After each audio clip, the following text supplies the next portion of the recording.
అనగనగా ఒక చిన్న గ్రామం. ఆ గ్రామంలో రూబీ అనే మేక ఉండేది. అది చాలా చురుకుగా, తెలివిగా ఉండేది.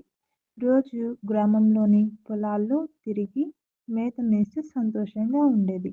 ఒకరోజు అడవిలో ఓ పక్క గ్రామం నుంచి వచ్చిన పెద్ద నక్క రూబీని గమనించసాగింది. ఈ మేక రుచిగా ఉంటుందనుకుంటూ అని ఆలోచించింది.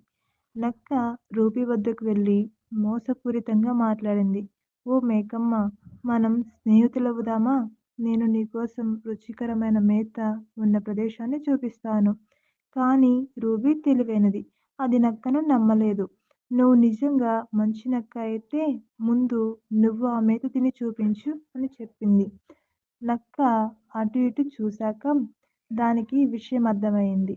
మేకను మోసం చేయడం కుదరదని తెలుసుకొని అక్కడి నుంచి పారిపోయింది. రూబీ తన తెలివితో ప్రాణాలు కాపాడుకుంది. అప్పటినుంచి అది ఎప్పుడూ అపరిచితులను నమ్మకుండా జాగ్రత్తగా ఉండేది.